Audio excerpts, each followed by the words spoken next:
baked while baking. We're going to make biscuits. We're going to start with 2 cups of flour. There's our flour. Then we're going to take 1 tablespoon of baking powder.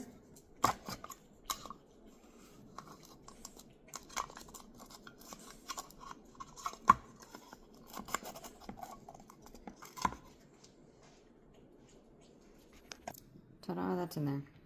1 teaspoon of salt. Next, we're going to add 4 tablespoons of butter.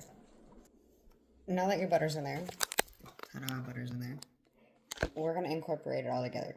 Normally, people massage with their hands. I don't want that on my hands.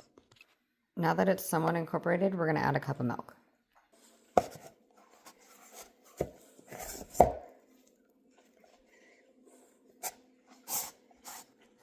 Start prepping for our biscuits.